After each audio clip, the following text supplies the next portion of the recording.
What's going on? We're live, we're live, we're live. So if you're watching the broadcast, you're watching the rebroadcast.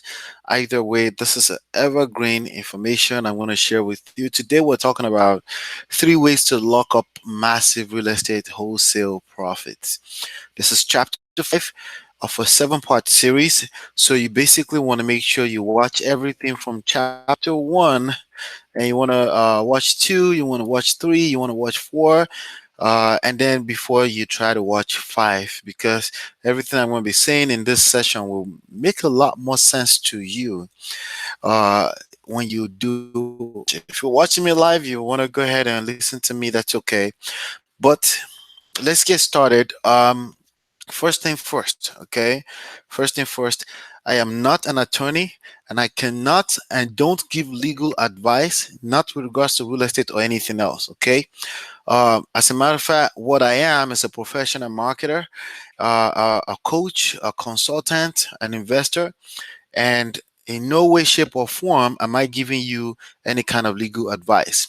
The other thing I want to share, get out of the way, is that this video or this series, any video in this series or on this channel, is not a guarantee that you will make money. I am simply sharing my journey and one of the ways I create income. The major and most important variable in whatever I share with you here is you. All right, since we got that out of the way, let's get started on wholesaling, and more importantly, on this video, 3 ways to lock up real estate, massive real estate wholesale deals. All right, so are we ready? Are we ready? All right, so first of all, what is wholesaling? You should know what that is by now, but I always like to at least refresh your mind in about 20, 15 seconds. Wholesaling is the heart and science of finding, identifying deeply discounted properties, okay, real estate properties to be precise. All right, the heart and the science of finding deeply discounted real estate properties. If you can do that, there are a ton of people lined up. There's a ton of investors, people with real cash lined up, ready to pay for the properties, but also to pay you for helping them to find these deals. Okay, so it's really not no different from your regular pawn shop, or what do you call it? I was just in Long Island. This very popular culture over there with I forgot what they call them. Is this different type of stores where they sell used stuff? You can go there and trade in used stuff in exchange for cheap dollars. You know, if you need some quick dollars, you can trade that in. If you can trade in valuables, we found trumpets, saxophones, guitars, electronic systems, anything from even cameras. You can find them there because people come there to borrow money with their properties, but then they usually don't pay back. A lot of them don't end up paying that money back, and then this pawn shop, or I forgot what they call it. The fleas? It's not fleas. It's this type of shop where they sell used stuff, and you can take your used stuff in exchange for dollar jewelries, things like that. So the same thing happens in real estate. There are people that are going through life crisis, and as a matter of fact, the ownership of a property, a real estate property, is blocking them from moving forward.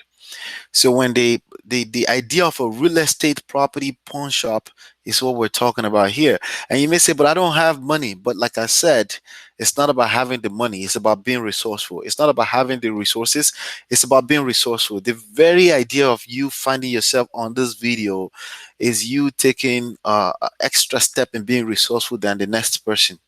Okay, because this is a very lucrative business model, and anyone can participate in it regardless of how much money you have or how much time you have.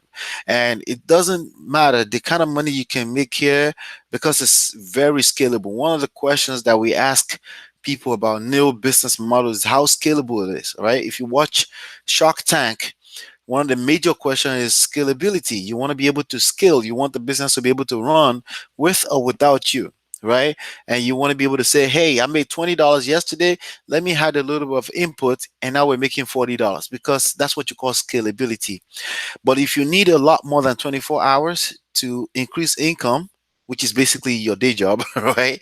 Then that's not scalable. That's why it's not a viable business opportunity. But what I'm sharing with you in this series, real estate wholesaling, as a viable and profitable and very lucrative real estate investing strategy, is very scalable. And no, you don't have to have your own money upfront. All right. So that's that real quickly. Wanted to go over real estate wholesaling before. Now, before I get into today's topic, which is 3 ways to lock up massive real estate profits, make sure that you go ahead and download this book. It's absolutely for free. It's called Smart Real Estate Wholesaling. And to make it easier for you, you can simply go to smartrealestatewholesaling.com and get your copy. It's absolutely free when you get the PDF version. If you want the Kindle, the paper like this one, or audiobook, it's also available through the same link. Okay, so that's that. Also, if you want to take this to the next level and you want me to handhold you along with our virtual mastermind membership, it's only $10 a month, and you can find that at 3pillarsystem.com.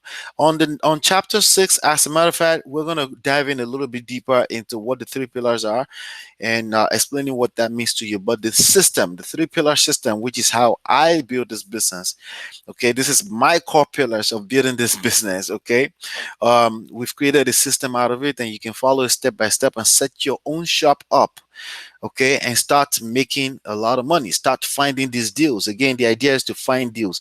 In addition to that, when you find deals with us, you have resources to to make money, to make profit, to turn the deal and make profit from it. Okay, remember, you're finding deal, but you find a deal, there are people lined up ready to pay you a brilliant amount of money for finding the deals. So we call them cash buyers. Some people, I prefer end buyers, because you can use any type of money source to purchase these properties. And with other trainings out there, it's your responsibility to go find the cash buyers as well. So not only are we going to teach you how to find the cash buyers, we're also cash buyers, and you have access to our own over 50,000 network of cash buyers around the nation, around the United States of America, to be precise. All right, so that's what that is. So now, when you find a deal, you lock it up, right? What does that mean, to lock it up, right? What does that even mean, to lock up a deal? Okay, what does it mean to lock up a deal? When you find a homeowner, a motivated seller, they have to get rid of this property. The property is worth $200,000. They're willing to sell it right now for $98,000. It needs about $10,000 worth of work and repair. It's a deal. If you don't know how I came up with that, just watch chapter 4, 3, and 4 to understand how I came up to know that that's a deal. We went into details on how to identify a deal in those segments. Okay, so you found a deal. What do you now do with the deal? Well, how do you even lock up the deal, right? Well, we have to put the deal in some kind of contract. That's what I mean by locking up massive real estate wholesale deals and profits. Okay, there are 3 ways, 3 popular ways to do that. Okay, now this conversation, it's a little bit on the legal side, but in no way, shape, or form am I giving you legal advice. But I want to give you the idea of what's possible and how I do mine. What I'm going to tell you first of all is that I don't close any deal without having uh a closing agent at the table, or an attorney, and actually attorney at the table. Okay, so I don't worry about the legalities of the business. Okay, and I suggest that you do the same thing. Don't worry about the legalities of the business. Okay, because you can't worry about that. That's not really your responsibility. Okay, that's not your job to worry about what terminologies is what makes it. You don't want to go into too much details, but I can share with you. Of course, you still have interest in making sure that you're doing something legal, right? But you also want to make sure that you're protected, because you invest time and money into this game. I'm going to tell you straight up right now, the best way to protect your time, your money, and your resources is speed, automation. Okay, and we're going to cover that in chapter 6 on the second pillar, which is automation. But speed, learning how to play this game with speed, right, It's going to be your fastest way to protect your assets, your time, the money you've invested, all those things, right? It's not going to be the terminologies in the contract. Okay, it's not going to be the clause in the contract, because I'm going to be straight up with you. You're trying to build a business, and the business you're building, what you do is you find deeply discounted properties. The finding it is where the money is, and the money is much more in finding them with speed, doing them in volume, because the truth of the matter is that if you don't know how to do that, you're going to get stuck on one situation. I'm going to give you an example. So one day I went to one of the local meetups here in New Jersey, which I should go to a little bit more these days, right? I went to one, and basically this lady that said, listen, I drove for dollars yesterday. I just have a question, and I found this beautiful, beautiful, beautiful home.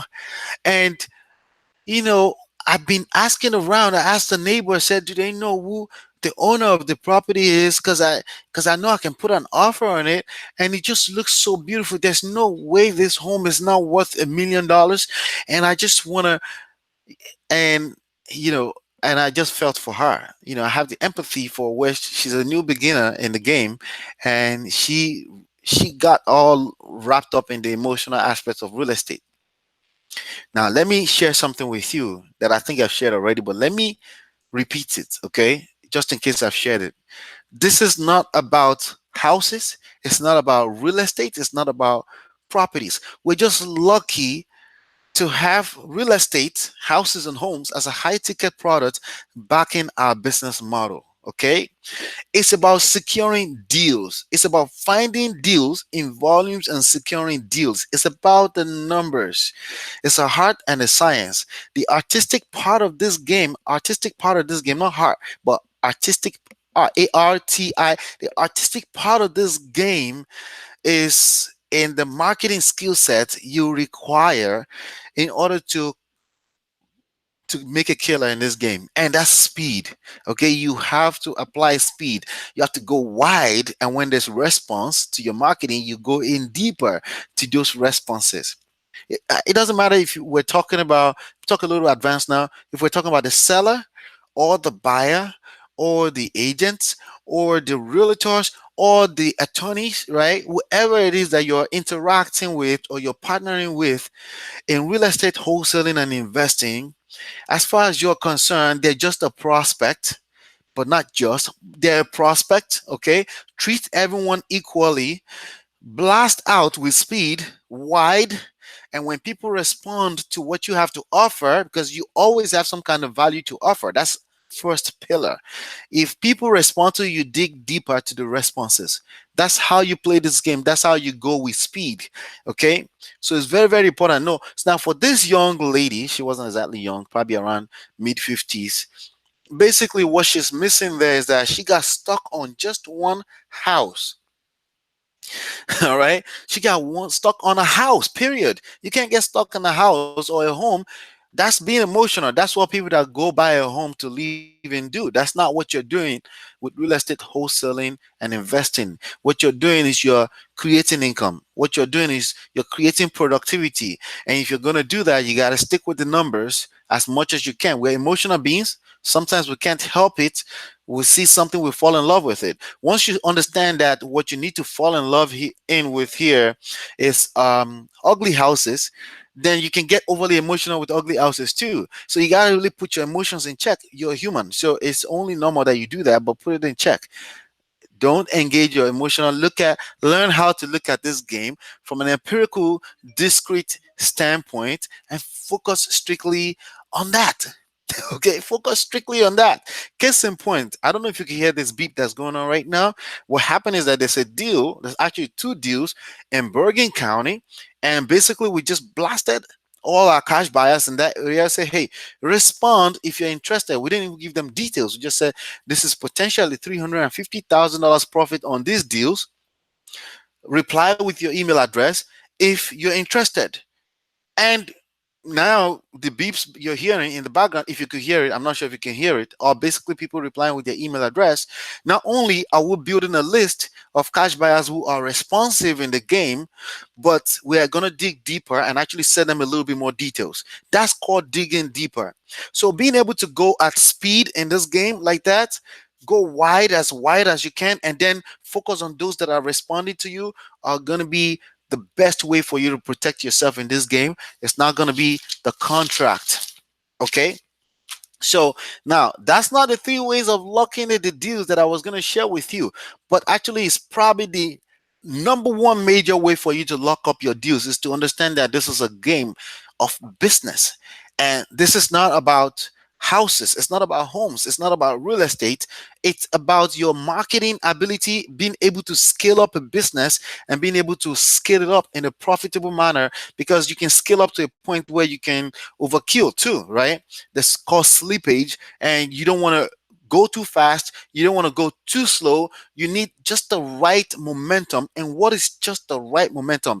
That is the artistic part I was talking about. There's a science to it, there's a heart to it. For me personally, I'm going fast enough. I make $100,000. I'm investing $20,000 back into the game, 20%. Okay, and then just it's not about the 20%. It's about having a plan. Okay, it's having a plan for successive and and growth that's sustainable growth. Okay, so having a plan for that. So with that being said, hopefully we get that out of the way. The three things I'm going to share with you are not much more important than what I just said.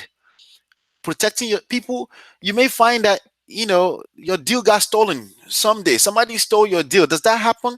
Yes. My brother and I, my partner and I, we were having this conversation. That's Shola. If you don't know who Shola is, but we were having this conversation about protecting that. Do people steal deals in this game? Yeah, they do, because you partner with people, and some people they don't have the abundance mindset, and they think they're gonna make a killer by stealing one deal, but they always end up shooting themselves on the legs by doing that. But can that happen? Yes, it can happen. But how would you like that to happen and you didn't even realize they happened until 10 years later when they were confessing, because you are so busy moving with speed, you're moving contracts, and you can't even tell if somebody stole a deal or not.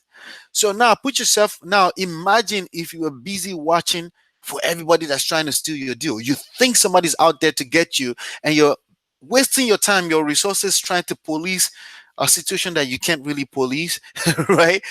You're wasting time. You're not in business. So either you're the stealer or the stealee who is particular and trying to protect things that are stolen. You're not helping yourself. You need to focus on speed. Focus on speed. All right. Now, with that being said, there are a couple of things that you should be aware of. Three ways, seemingly the way to protect yourself from a legal standpoint. But the truth of the matter is that the only thing I do in that essence is I make sure I have a closing agent, an attorney, a title company that take care of that. I don't even show up to closing. Okay, that's how I like to do it, because I don't have to. My services has been is completed. Once I find a deeply discounted deal and a able buyer is able to bite onto and put it on contract, I'm basically done. I'm on to the next deal as fast as I can. And I put a few things in place, like these things, to like actual personnel, like lawyers and attorney, closing agent, which is available everywhere in this business. Once you're in it, it's free, once you have that in place, then you just want to move with speed. All right. So the first way to lock up your deals, to lock up your property when you find a deeply discounted property and somebody says yes, is a real estate sales contract that's assignable. Okay, it's called an assignable real estate sales contract. And simply what that means is, after your name, it will say and or assigns. That's AND slash or, that's OR, assigns. That means you are the person putting this under contract, but you can decide to assign this contract to a partner, to an investor, the person that's bringing the cash, the person that's now partnering with you to close the deal. So with that, there's you can assign that contract, and there's assignment fees that you can get paid. If the deal is a straight deal, like a cash deal, is going from one A to a B, and the money is no more than $10,000, you can do that. Okay. If it's more than $10,000, your fee is going to be visible to the seller. And there are greedy sellers out there. Okay. It happened to me on my first deal. I'm going to tell you this story here in a second. And they will see how much you're making, and then they're going to claim that you're making money off of them. Right. So now it took me a while to understand that. Right. I brought a service to the table. I found a buyer for you. I'm getting paid, and you're getting what you agreed to getting, but now I made money off of you.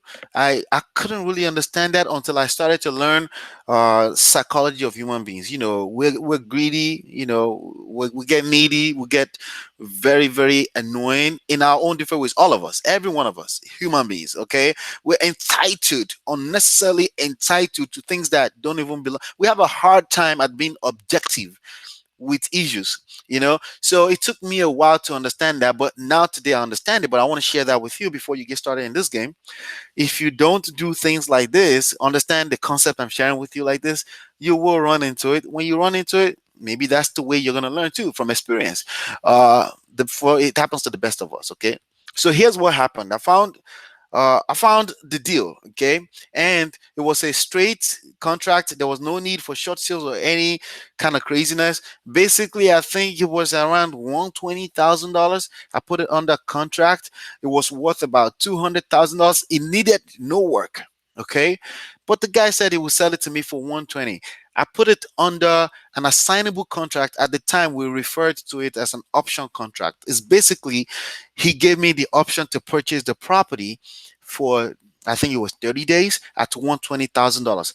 It's called a unilateral contract. He gave me the right to purchase the contract. I was not obligated to exercise the contract, but I have the right to exercise the contract. And basically, I took that option contract. I don't see many people talking about that these days. But again, it's just a contract. And some people may say it's not legal to do that. No, there's no one to say that. Okay. Don't worry about something is legal or not. That's not really your job. That's the job of lawyers, attorneys. Okay. And the court of law. You're in this game to serve people. Don't cheat, don't steal, don't lie, and provide services. If you get to closing and say you use the wrong paperwork, okay, correct it. I can't tell you, at least 50% of the closes I've gone to in my life, is something is off and then they fix it. It's not a big deal. If something is wrong, they use the wrong paperwork or something. It's not a big deal. You could literally scribble on the paper, say, I have the right to purchase this property for 30 days. And if 30 days comes and I don't exercise the right to purchase as $50,000, then I don't have the right anymore. It could really be that simple. That's still a contract as long as they sign it. Okay, as long as they sign it. Now, is it enforceable? It depends on so many circumstances, so many variables. But again, you're not here to worry about if something is enforceable or not. You're here to serve and do it in speed. Be serving so many people in speed. And if somebody says they don't want to honor your contract, you don't even have the time to realize that they're not going to honor the contract. You're on to the next deal already. You're moving that fast. It's technology age, and you can move as fast as you want. It's completely up to you. If you get stuck on little issues, then you can't move fast. Okay. So assignable contract that I used with this particular person, it was specifically on Southmont Avenue. I think it was 185, something like that. Southmont Avenue was my first deal that I closed back in 2005 December. At the time, I had like three other deals in the pipeline with my partner and mentor at the time, but it was my first deal, and I did it by myself. But the next 3 or 4 deals, I did it with the help of a mentor. Okay, and I'm so happy I did that. But anyway, this particular situation I didn't see coming. I just put on the option contract, and then turn around a week later, I found somebody who wanted to purchase it. They were ready to go, and basically they were purchasing it for me for about 140. Okay, no, not 140, about 150. Okay, remember it's worth $200,000. They're paying the 120 to the seller, and then they will be giving me $20,000 for my, I don't know, 3, 4, 5 hours of work to get that happen. So I was going to make $20,000, but it was a straight. I just basically simply assigned the contract to the buyer. So because of that, they created what they call the Hud-1 Net Sheet. Okay, so for every closing, there's a closing statement. Okay, depending on what state you are, they may call it a different name, but it's a closing statement that says where all the monies are going to, the money that goes that you pay for the attorney, the money that you pay for appraiser, the money that you pay for realty transfer fees to the government, right? Therefore, all that money is on a statement, including the assignment fee of $20,000. So the seller saw that I was making $20,000, and he basically said, nah, you're making too much money off of me, bro. I was like, it's my first deal. Remember, just think about it right now. I didn't have this confidence I have right now. Obviously, then I was like, I'm making money off of you? No, I'm giving you money. You're making money that you agreed to make. I'm giving you $120,000. So whatever the proceeds from that after we pay off whatever your mortgage payoff is yours. That's what we agreed on. You know what he said? He said, "Nah, I'm not gonna do it." Now, what do you think I should do? Go take him to court, go sue him?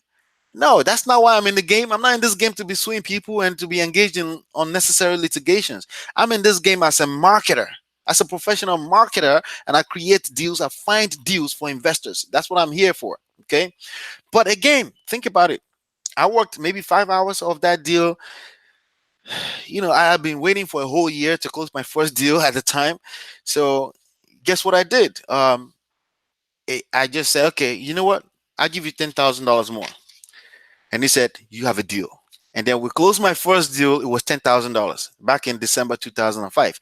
Now, here's why that happened. The reason why that happened is because I used an assignment contract. I locked up the deal using the first method, an assignment type of contract, because I assigned the option and then they created a new contract. But it was because I assigned the contract and it's the same one transaction, it was able to see how much I was making. Okay, and to a human's mindset, a regular average human mindset, $20,000 is a lot of money to be making quote unquote off of him, right?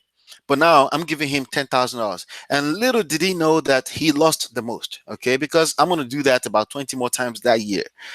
In 2006, I did, and but it doesn't matter. How do you protect yourself from that? Once you know it's more than $10,000, if it's $10,000 or under 4 digits, most people kind of know you're going to make money either as a realtor or agent or something. It's not a big deal. But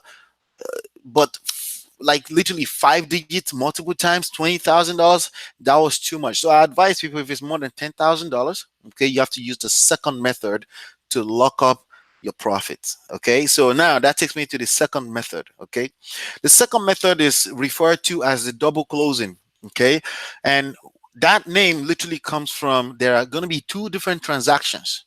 It's not going to be a contract of a real estate that goes from A to B and you're just making a fees. It's going to be going from A to B and B to C, and B will be you. Okay, so you're actually going to purchase the property, but within 2, 3, 4, 5 minutes, as long as within 24 hours, okay, you're going to be selling that deal, that property to the end buyer. That's why they call it double closing. Okay, so everything that happens in transaction A, B is only seen by you and A, the seller. Everything that happens in B to C, you now acting as the seller, not acting, you now being the seller, will be basically seen by B and C, you and the buyer. Okay, so there will be no way for them to see the fees. You see your profit on the B to C transaction. It's called double closing. Now, do you have to know how to do that? No. Okay, I'm just sharing with you the concept. Okay, all you need to know is this concept. Everything I just said right now is all you need to know. You can play the video backwards multiple times. You don't need to know how to do it. You don't need to know the legalities or how. There's going to be a lawyer who understands it, who is willing to do it. There's going to be a title company who is understands it and is willing to do it. Okay, now here's where people frown at the double closing in the past. A couple of things that makes people frown at it is the title chain. Within 24 hours, property is changing hands, and because of the greediness and the entitlement of not just humans now, even the banks. Sometimes, depending on the deal, The banks will say, hey, we don't want the title to break chains within the 30 days. We need it to one person to own the property for at least 30 days. If that's the case, that's not an issue either. Okay? That's not an issue, and I'm going to explain that to you. You see, with double closing, there's also something we call transactional funding that's available in this business. Okay? And I'm going to explain what that means to you. It's called the transactional funding.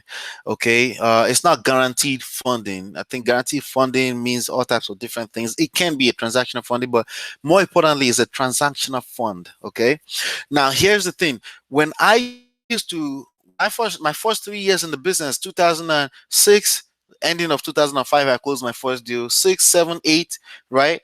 I did a lot of double closing.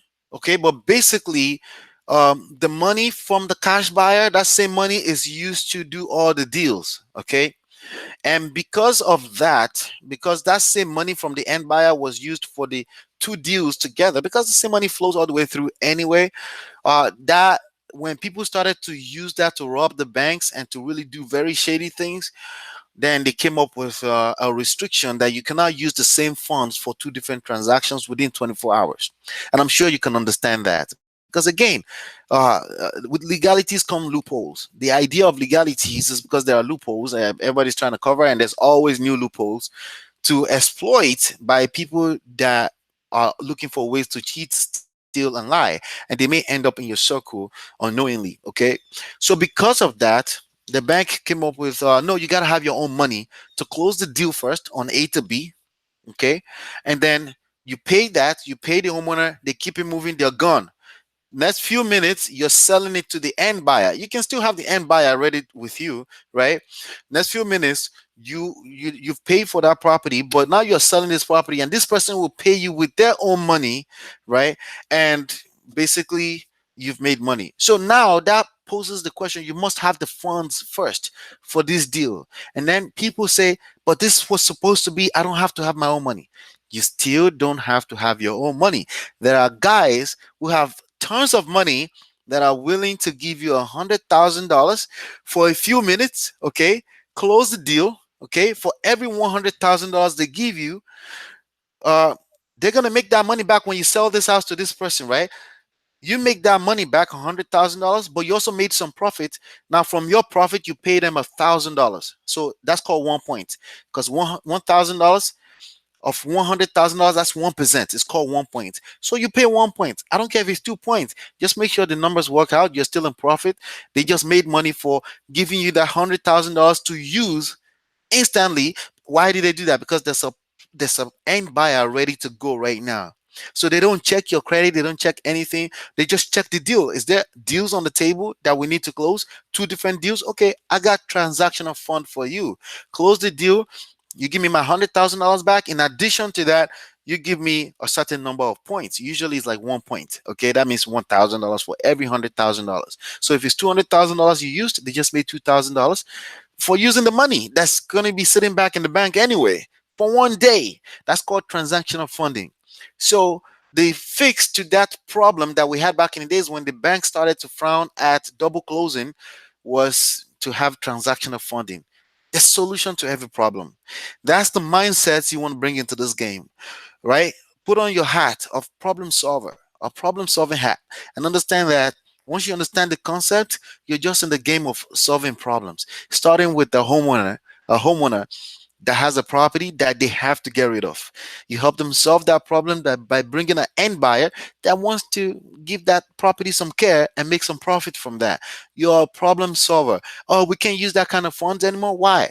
Oh, when you understand the why, you create a solution for the why. Okay? If you don't create it, somebody else will, and you simply leverage what the solutions other people create.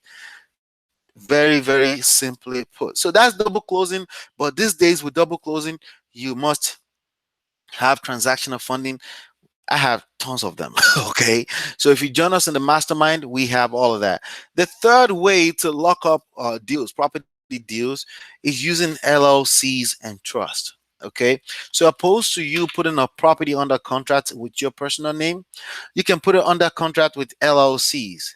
It can, some people require that you have to form the LLC first. Some people will wait until closing before the LLC is formed. It depends on your local area and your township, the attorney you're using. But the idea is you create an LLC and put the house under contract with it. Okay. It doesn't have to be formed right away. In a lot of cases, it will be formed at closing or shortly before closing. But the LLC is basically the purchaser of the property or the trust. Okay. And basically, want to flip that property to an end buyer, you simply sell the trust. You sell the LLC to the end buyer. That's it. Okay. The LLC, you own it, right? You put the contract, AB contract, under contract with an LLC. At closing, you sell the LLC for a fee.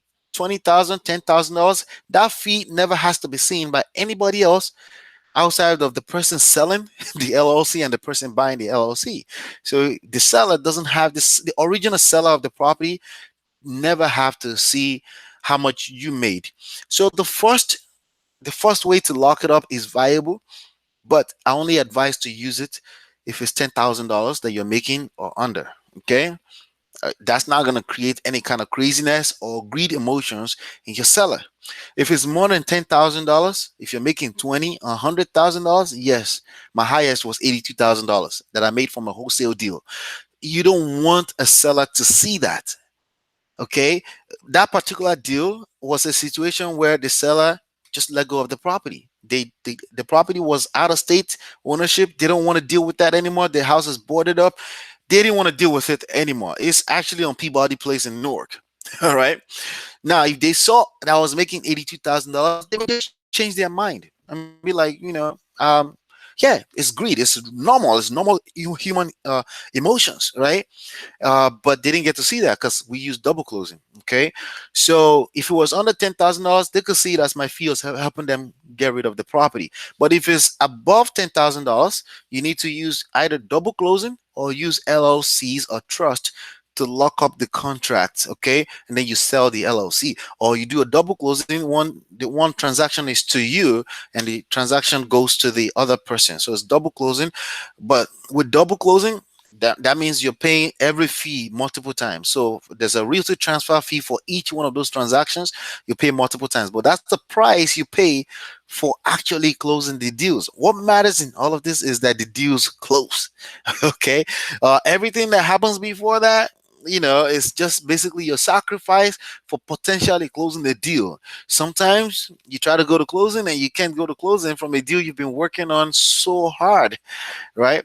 And sometimes everything just flows easily. And but I tell you, the deals that close usually flow easily from the beginning. If you're having complications from the beginning of a deal, the homeowner is doing this, they're cursing you out, they're using curse words, and they're being irritating and obnoxious. If they're doing that, it may not be a bad idea to say, I don't want to deal with that any longer, because they're going to cause trouble every step along the way. And here's the more reason why you don't want to do that. Remember, the first step to protecting all of this is not even part of the three ways, right? Is to use speed in your marketing. Get properties moving, get money moving. If you use speed and you're going through this each property and you're just operating like that, then basically you don't have to worry about somebody being disrespectful or a client being disrespectful. You focus on the ones that are responding positively and sees you as the only person that can help them solve the problem that they have. Because if there's no problem, there's no money to be made. Okay, if there's no problem, like if somebody has not identified a motivation, as we said in, I think, chapter 3, right? If there's no real motivation, you're not going to make money anyway. You're wasting time. And when there's no real motivation, people get into arguments with you. People start trying to curse you. People start calling out all kind of stereotypes. People start using any excuse to discourage themselves from moving forward, or just to vomit all their frustrations out on you. You don't have to. You don't have to deal with disrespect. This is a numbers game, and there are enough people that have problems that you can solve their problem and get through and just keep going through the game like that. So the number one way to really protect and lock up your massive real estate profit is to learn marketing. It's not to learn the legal stuff. I just shared with you enough legal stuff just so you can understand the concept and what your lawyers and your attorneys are going to do, or what they're going to attempt to do. It may vary from state to state. Make sure you liaise or you network with the people in your local state or the local state of where you're closing the deal, because we also have something we call virtual wholesaling in this game. You don't have to be in the state where you're closing the deals. Okay, you could close deals remotely without seeing the house, because you're not it's not about real estate. A house is homes. It's about solving the actual problem. You're dealing with a lot of homeowners that live out of state. They haven't even seen the property in years, but they know there's a property on their name that they must get rid of. And all you have to do is create the deal, find the deal in the situation, and then sell that deal to an end buyer. And you don't ever have to show up to property if you don't want to. And some people will say, you know what, you have to show up to the property, you should go to the appointment. There's no rules, okay, that cannot be broken. The idea that there's a rule is that means it can be broken. All right. The only rules you should not break is legal laws. Don't break laws. Okay. So you're going to go to jail if you break laws. But as far as rules like, oh, just go to the appointment so they can build rapport. No, you can go if it makes sense for you. If that's how you operate the fastest, if that's how you move and you solve people's problems fastest, sure, do that. But in my opinion, it doesn't have to be. It may not be your style. You can absolutely build this business remotely from the corner in your house as long as real problems are being solved. We're in the age of smartphone. We're in the age of you watching me on the phone right now. Very likely 90% chance you're watching me on a phone, not a computer, right? So things are moving so fast, so you don't have time to be overly romantic, emotional about any concept. The idea is to find out people's problem and solve it. That's it. And do it as fast as possible to protect yourself, protect your emotions, protect your passion. Your passion obviously is attached to making money and building a business. I get that. But don't be overly attached to people's homes, okay, or to their problems, or find out what the problem is and focus on the actual problem and solve it. The problem in most cases is that somebody has a property they have to get rid of. It's a headache. They need to get rid of it. Solve that problem. If they want to make money and they don't have to get rid of it, then the real problem is money. Then present a solution of finding a realtor to help them list the house on the market for 60 to 100 days, and they need to fix up the property. That comes with that. The property needs to be staged. It needs to look in its best for them to command highest and best offer. Then you're focused on the problem and not getting emotionally involved. Does that make sense? But yeah, to go back to what this topic is about, there are three ways, right? Assignable contracts, right? Which we have in the back office with three pillar system. Is only $10 a month to be a part of our mastermind. Uh, the second one is double closing. You don't have to worry about the technicalities of it. Just rewind this video, understand the concept of it. It means they sell you the property first, you sell it to another person. Okay, it's very simple. You will need transactional funding for that. There are tons of contacts. There are people that will give you $100,000 for 1 hour and then make $1,000 back. Meaning you give them 100 plus $1,000 back. Tons of people willing to do that. They just need to see the paperwork and see that there's an actual deal on the table. That's the reason why they're doing it. It's easy money for them, okay? And then you still make your profit. Oh, well, you were supposed to make $10,000. Now you're making $9,000. Is that a bad day? No, it's not. The third way is to put the houses under contract with LLCs. Acquire the contracts with LLCs and trust, and then sell those things for a fee. All right, that's another easy way. That's the third, the most common easy way. All right, so that's what I have for you on this particular chapter 5. Don't forget, go grab it. Smartrealestatewholesaling.com is where you want to go grab this. It's free PDF. But if you want, you also have the options of the Kindle, the paper like this, or the audio through audible.com is also available for free if you're taking their free trial. Also, don't forget, join us at 3pillarsystem.com. It's only $10 a month. That's where you come to be able to follow step by step what I do, be able to do it. All you need is 1 to 5 hours, depending on how fast you want to go. 1 hour. That's all you need. Commitment to 1 hour per day for 5 days a week, 5 hours. You can literally make $100,000 per year mastering this simple, very simple skill. It's so simple. All you're doing is finding deeply discounted properties, either in your neighborhood, anywhere in the nation. All the information is public record. Every property owned in this country, All right, 99% of them is public records, and all you have to do is find the deals there, and we'll show you how to do that. Obviously, through this free course, but also the step by step with our mastermind, networking with the mastermind, having access to cash buyer network, having access to the funds that's needed to do these deals. You don't have to have money, okay, and you don't have to have money, but you need $10. You still don't have to have the money. Go borrow the $10 every month, okay? So you don't have to have the resources. You need to be resourceful, however, and that's this whole premise of real estate wholesaling as a real estate investing strategy is surrounded by the idea of being resourceful and not necessarily having the resources. Become very resourceful at solving $1 million problems, and then you make $1 million. Okay? Is that helpful? Hopefully you've been enlightened and entertained. Enlightened, entertained and enlightened. Hopefully you've been enlightened and entertained. And I'll see you on the next one. Peace.